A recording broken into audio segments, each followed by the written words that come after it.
It's almost Christmas. You know what that... Who am I kidding? It's Friday the 13th.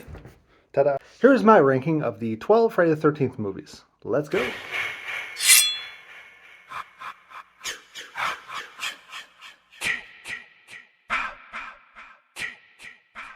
So with Jason Goes to Hell, they went in a completely different direction.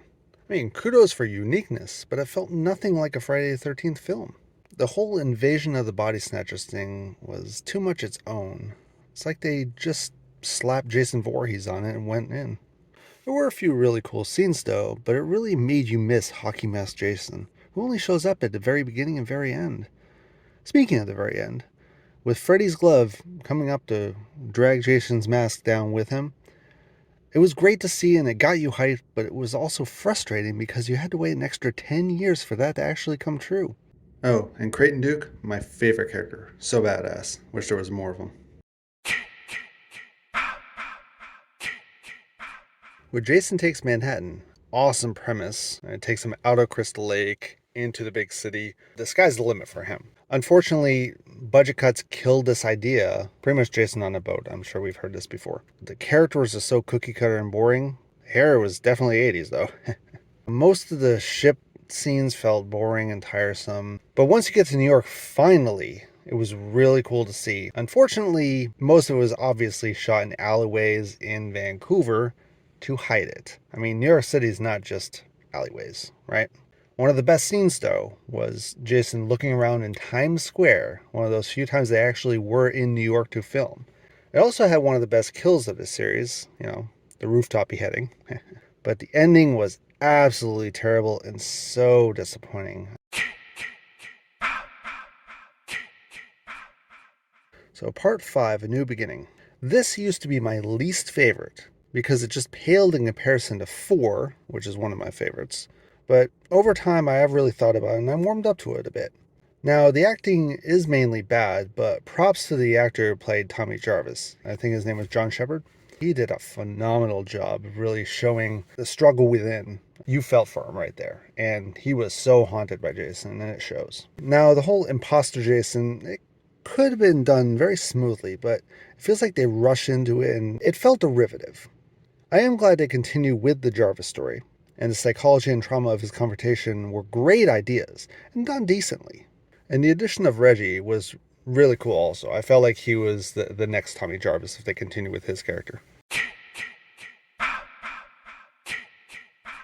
Well, when Jason X came out, I was hyped for a new Jason movie, since it was 9 years since Jason Goes to Hell. The problem was any space horror would be risky, Leprechaun, Hellraiser, etc. And this ended up being a prime example, unfortunately.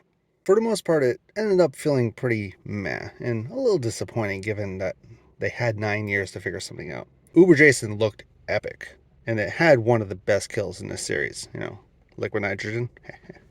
Overall, it's a fun little popcorn flick, and seeing original Jason get absolutely annihilated by KM is so fun to watch.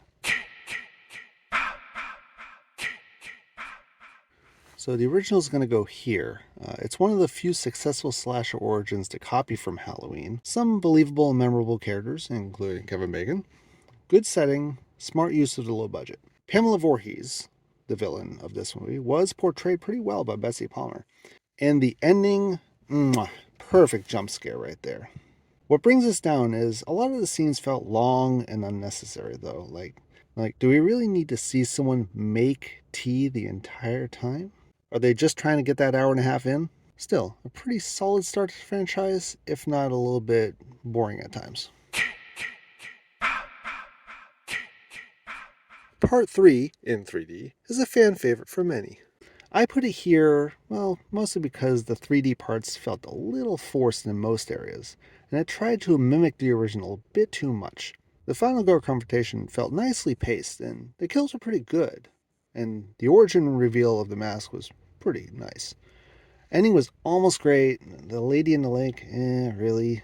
But how Jason looked without the mask, the hallucinations, going insane, they were actually done very well, I think. With a groovy disco-y theme song, it's a product of its time, but still a fun Friday the 13th movie. When news of a remake came out, I was skeptical at first because usually remakes are pretty terrible, but this started very strong and didn't let up.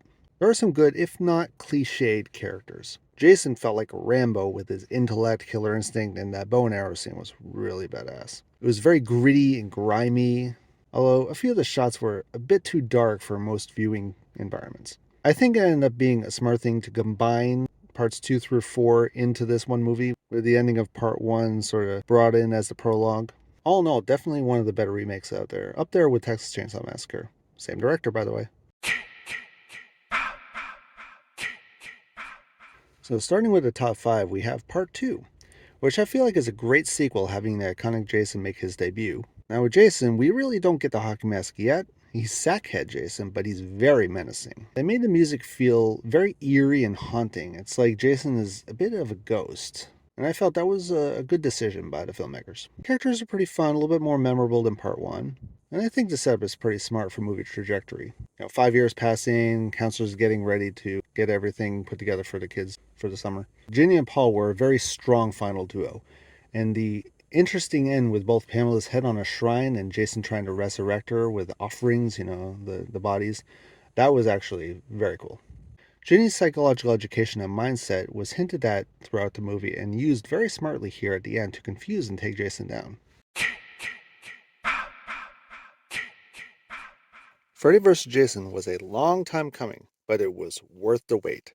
It was the most fun I had seeing a Friday the 13th movie, or a Nightmare on Elm Street movie, in theaters with audience. Having Robert Englund back as Freddy was awesome. It was his final Freddy role, and he still nailed it. It was a bummer they didn't get Kane Hodder back, but I sort of understand, and Ken Kersinger did a great job covering for him. There were, the typical characters, early 2000s, dialogue, script, definitely a product of its time. Unfortunately, having Jason be afraid of water ruins the continuity of the series and even contradicts itself later in the movie. But with Freddy in control of nightmares, I could see why they were using it. But it was a very good way to combine the Freddy realm, the Jason realm, and it worked. Having them join forces, becoming enemies, logical reasons, and the final battle is epic. And I cannot stress that enough. Definitely worth it all. Part 7 seemed to be the most polarizing every time I see a ranking of this series. It usually seems to be dependent on if the MPAA was given blame for the edits to all the kills. I have this high because I do see the movie for what they were trying to do. Jason looks really good here. The makeup, amazing. Played very masterfully by Kane Hodder in his Jason debut. You had the typical House of Teens, as you should do, but having who I call knockoff Carrie, who is Tina, be the focus in her struggles was a good decision. It really mixed things up a little bit. And I did like that they leaned a little bit more into the horror aspect than they did in previous entry. The great finale with Carrie versus Jason, basically.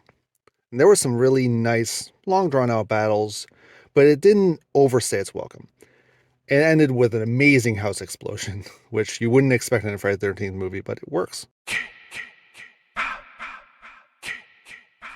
So part 6, Jason Lives, is going to be second here. This one, like it wanted to jump the shark and it embraced it.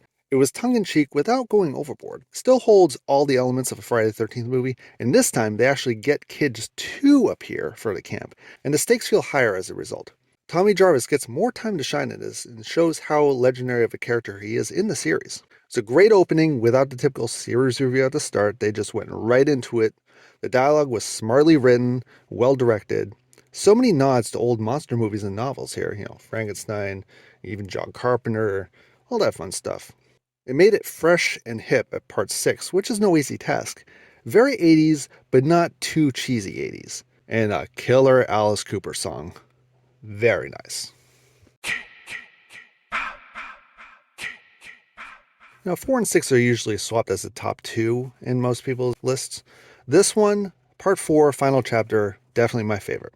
Jason, very scary, very menacingly played by legendary stuntman Ted White. Kills are unique, creative, and gory. Very R-rated. It's amazing they were able to get an R rating instead of an X, but they really went over the top with this, and it is so satisfying. Memorable characters portrayed by some 80s icons, including George McFly himself, Crispin Glover, and the younger Corey Feldman, who is introducing us to Tommy Jarvis. Including the Jarvis family really helps show how brutal and unforgiving Jason is versus a loving, moral people, in addition to the typical teens next door expressing their usual debauchery. And of course, you have the dance that Jimmy does, iconic dance. First half doesn't really drag in this like other entries, sprinkling kills here and there, introducing the characters nicely, smoothly, along with the occasional nudity, of course. The last half hour of this, pulse pounding, relentless, and leading to an epic final showdown where Jason finally gets his due.